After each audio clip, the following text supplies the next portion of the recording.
This is part one of a 10-part series. We're going to show you what it's like to look at a car and potentially buy a car, and then the things that you should do after you buy it to bring it up to speed. Basically, when you've found the car you think you're going to buy and someone takes those keys, they hand them to you, what are you going to look for?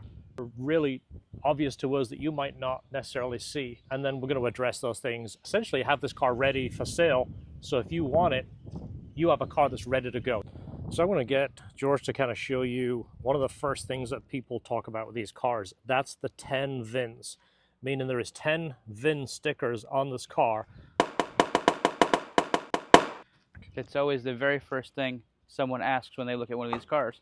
So if you want to start in the back of the car, you can start with number 1 on the bumper and number 2 on the trunk lid. So we're at 2. And you walk around to this door. And you look at the back side of the door. There's number 3. And you've got number 4 just right inside there. We're looking in the same places. We're looking at number 5 and number 6. Now this is always controversial about the 10 VIN thing. Often the front VIN will not be present if the car is at a slight bump, or even if it's just got the typical rock chips. Any kind of damage on the front, you're going to see that VIN disappear. So we were at 6.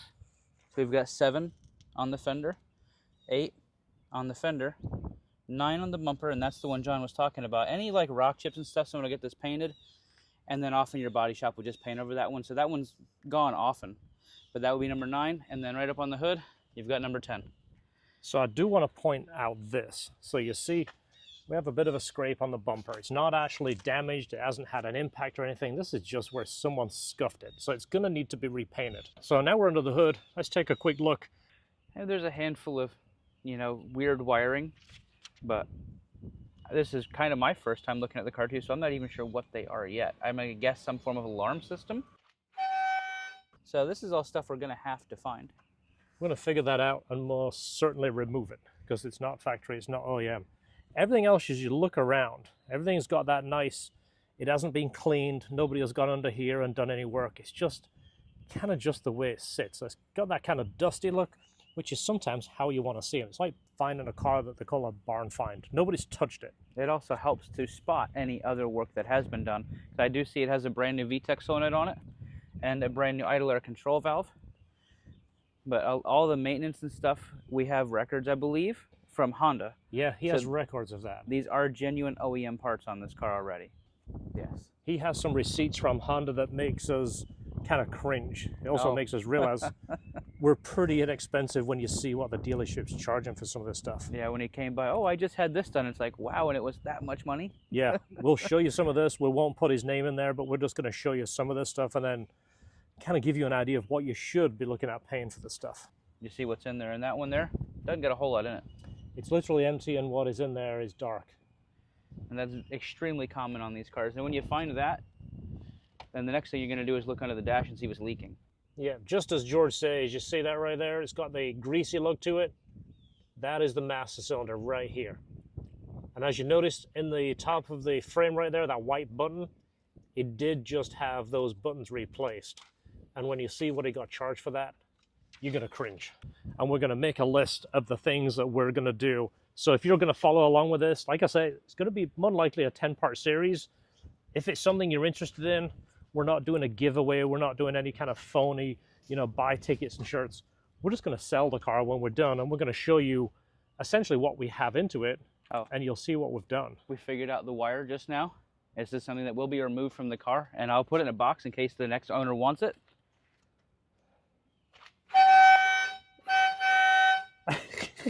Where did you see that? There's just a button under the dash. Oh, look at that. And then I look at the relay. I think it's got to be a horn, right? They will all be removed from the car. George says he's going to put it in a box.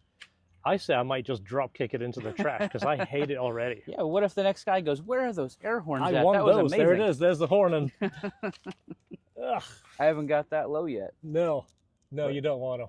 There's wire everywhere, and it's just... It'd make us feel a lot better if that just wasn't on the car. Yeah, they're definitely coming off. There's another wire right there, which looks like it's the same thing.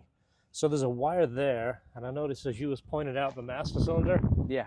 There's The a wire wire goes through there. That might be the switch. So they hid the wire by going under the cowl and then back out a hole in the cowl. That is what some of the young fellows refer as a wire tuck. Yes. It tucks behind something. It's not actually hidden. Yeah, it's just tucked. It's just tucked. Well, your coolant on a Honda is good for 10 years, but this being a 2005, that already makes the car 20 years old. So regardless, we do a coolant flush on it. And then, of course, your other fluids, engine oil, transmission fluid, and differential fluid. You can always just pull that right there while you're talking to the guy.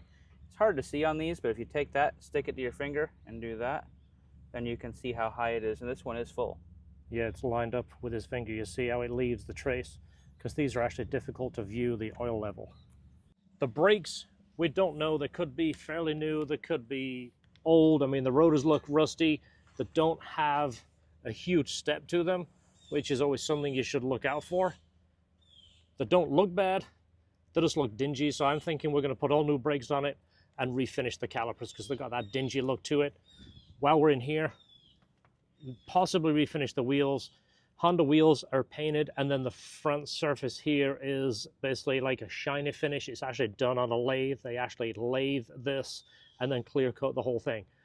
He said he thinks the clutch was done at 70,000. This car has 102. Just again to feel better about it, we're going to put a brand new factory Honda clutch in it. That way, whatever the miles are, we can almost zero it out knowing that everything is up to date. So paint work, if you look at it, the paint is all decent, but there's just slight scuffs. You can look in the sun, the swirls in the paint. But when this is finished correctly, you can see there with the sun, the paint will look 100 times better. We'll show you step by step as we do the paint refinish. This one's OEM. And it's actually not that bad. It's got a couple of marks where somebody's repaired it, and the repair is actually not that bad. This car, I think, is enjoyed more with the top down. Plus, it looks better. I remember seeing this car when it first came out, and I looked at the soft top. This was in '99 when I very first saw this car. I saw that soft top and said, that looks like an afterthought. And it never really got away from that to me. The ribs, it just has that dull look. Of course, I like the look of them when they're nice and new, but it just has that, we need a top on it before it leaves the factory. If not, somebody's going to get wet. Honda, you see on the glass, it's stenciled in there. That way you know it's a Honda top. These are not replaceable. The whole top comes together. This is something, because it's in pretty good shape, I think we're going to have our detail guy try a couple of products and see if we can clean this and then dress it and give it that really nice, rich black look, so it really has a nicer look. Yeah, we can also keep this factory top on the car a lot longer. Nothing is as good as the factory top. I'm thinking we'll do a full engine bay clean and kind of a tidy up to give this a really nice clean look. Headlights, same thing. So something to look for. You see it's got almost like a shattered fragment look. This is just age. Not really much you can do with it. You see that? You can polish it, clean it, but that kind of like a shattered look, it's just the plastic itself. This is something you can't really get around apart from look at some used ones online. I think I might have a line on a good set of headlights. We might replace those. Also, just feeling the inside of these wheel wells, everything inside there is extremely smooth. So you can tell the car has never been lowered or anything like that. All of the clips are still in there and intact. And they did just put fairly new tires on. The date code on these is 19 of 24, so the 19th week of 2024 these tires are manufactured, so they're not old either way. Essentially a year-old tire. Yeah. So interior, this is something that just usually gets grimy, but the first thing you look at is these seats. You hear so many people damaging the bolsters. This is the bolster right here. You see how this is just flattened?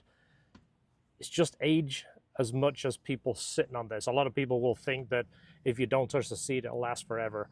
The foam actually breaks down in here. It just, see how it's just flattened as opposed to this has that nice sharp look. Getting in and out, it's hard not to just basically roll into this, but then the foam breaks down. We're going to take these seats apart, basically fix the covering and replace the foam, and it's the same on that side too. Yeah, that one's broke down a little bit too, so it's a good chance that he had a passenger with him most of his miles. Which is very different from most S2000. Usually the passenger side seat is untouched. Driver side seat has all the wear. I believe it has the factory radio. Yep, right there. These usually get degraded over time. These are actually in pretty good shape. Steering wheel, same thing. It will get beat up, again, just with use. This isn't bad. It's kind of shiny, so you know it's been used, but it's got a few dimples and scratches in there. That might be something that we can address and take a look at. How's everything in here looking? This will be a great time to mention the secret compartment. Yeah. Most people have no idea about that compartment. That's nice. This one's got a big bindery thing in there. Can I open that? That might be the Honda book in there. That's the manuals and warranty information, your radio code. I won't show it just in case, but the radio code is wrote down on the front of that. You've got the service history book, so we can even look at that and see if it's filled out. That used to be a big thing back in the day. You would take that book in and they would stamp it and put the information in there. Your warranties book. Now nobody can afford the dealer. Consumer guide to the Florida lemon law, just in case. All of the things that you were handed when you bought a car back then. This same thing, just a little bit of, as we call, cheese around here. The power outlet's probably never been used because it's still nice and tight. That's something that gets damaged when people plug things in there. Yeah, they're always loose. And then they open that door and it falls on there and breaks things off. But all this can be cleaned, shampooed. I think all this will come clean. The start switch will come clean. All things that need to be addressed. But we're going to put a checklist and I'll show you all the little things that we're going to do. And as we do each video series, we'll go down each checklist and try and show you in detail what we're doing. So if you're looking to buy a car, it will give you some ideas what to look for and how to do the maintenance. Looked at the options I had at the time for cars. One was a Miata, which that was the bottom end of the barrel. The BMWs, after 50,000 miles, you end up paying through the nose for parts and this and that, and it was, you know, up there. And then I found this one in the middle, which was really a true sports car. It's got that typical Honda sound. It sounds good. You hear that whining sound? Yeah, it doesn't have power steering in the typical sense, so. No, I wonder if that's one of those idler pulleys. Probably. It's got that light whine to it. I didn't check it, but you want to check the air conditioning? I'm just going to check this, make sure that works. Yep, buttons work.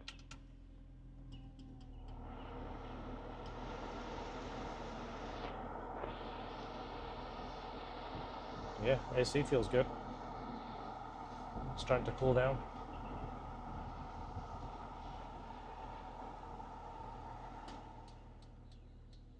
All right, let's take this over a little drive. The clutch actually feels smooth. It might actually still be a really good clutch. And it was put in at the Honda dealership, so it's Honda parts. It's got 102, I believe you said it was put in at 70.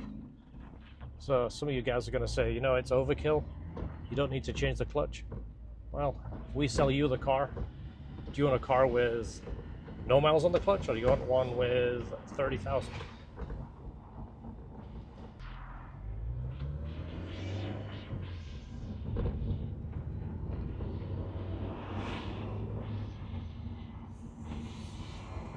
Feels smooth enough. Yeah.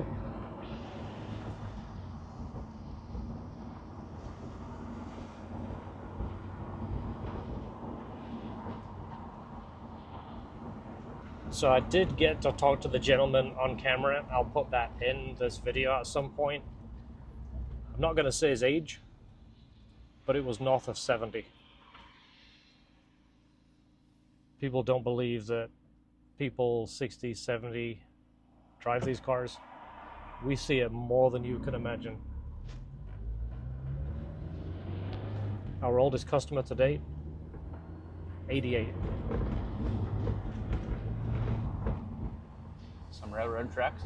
Seems smooth. If it's not rattling on that, it's a good car. Turn here.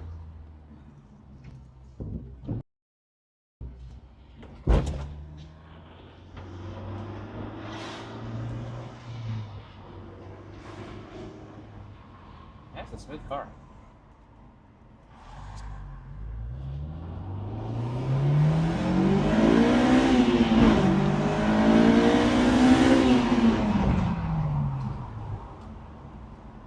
Sounds good. Yeah. All right, so here it is. The owner has had this. How long have you owned this I got car? this in 2006 with about 3,000 miles on it. Looked at the options I had at the time for cars. One was a Miata, which that was the bottom end of the barrel. The BMWs, after 50,000 miles, you end up paying through the nose for parts and this and that, and it was, you know, up there. And then I found this one in the middle, which was really a true sports car. And I started looking around, and this one jumped out in front of me in perfect condition. That was it. Perfect. And you've had it since that. You put 99,000 miles on it. Since it's got 102, so you put 99. I put 99,000 on it. That's awesome. And it's been a wonderful little car. And of course, everybody looks at it and goes, "Oh, Everybody look at loves that! Look these at cars. that!" Well, we'll take good care of it. Keep an eye on our channel, and we're going to show you all the maintenance things, all we're going to do. We'll do the before and the after and all the bits in between, and hopefully you'll get to enjoy that video. That would be wonderful.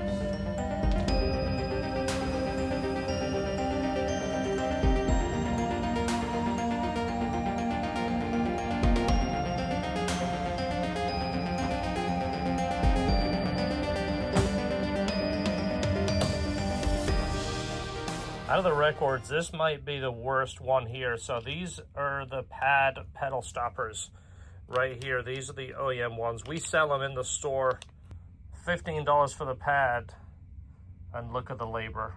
I mean, that is insane. Of course, Honda's probably charging to remove the pedal as we do to have these replaced. And the crazy thing is this was done just last month, and they didn't notice the master cylinder leak, and that would have been a perfect time to replace that master, and they didn't do it. So they didn't really do this guy any favors. This over here is labor to install the new tires. The tires are fairly new. They were done 3 months ago, but this just is a reason why nobody wants to go to the dealer. That is just absolutely ridiculous. So not necessarily in this order, but I just made some notes of some of the things that I plan that we do to this car. So obviously this is all maintenance things. This is something you should do even if you buy one of those really clean cars off Bring a Trailer and it's got, you know, 20, 30,000 miles. All the fluids, oil, trans, diff, coolant, like George mentioned in the video, coolant is only good for 10 years. That's the Honda stuff. Some of the older stuff isn't as long as that. You might get 5 years out of it before it breaks down. What I want to do is a full clutch. That way I'm going to sell you this car and I want to know that it's 100%. Everything is addressed. So even though the clutch might have 35,000 miles, you don't know how people drive the clutch. So I want to put a brand new clutch in it. Same with brakes. The brakes don't look bad, but I'd feel better with new rotors, pads, and flush the whole system. Rebuild the calipers to know they are correct. The front bumper, of course, it's got that scrape in the front. I want to see if we can get that blended. And I really think an OEM lip would really make that car look better. But of course, you can't get them. So there is a few popular lips out there. I'm going to buy the most popular lip and show you it and tell you if it's worth it, if it's not, and show you how much work it takes to do it. We have to paint the bumper anyway. May as well paint a lip. The radiator, it isn't leaking, but it's the original radiator. It's 20 years old. Plastic radiators have a habit of cracking. I think we're just going to put a new radiator in there. The fans, one of them looked a little rusty. One of the wires looked like it looked kind of like maybe it's been cut at one point and taped back together or something. It just looked a little sketchy. We'll replace that. The seat foams, we're working on getting some seat foams and rebuild the interior, make the interior look new. So we can recover them or dye the skins and put the conditioner on, but the foam is something that really needs to be addressed. Steering wheel is in pretty good shape, but I have a really mint steering wheel off my car. I think we're going to put that one in there.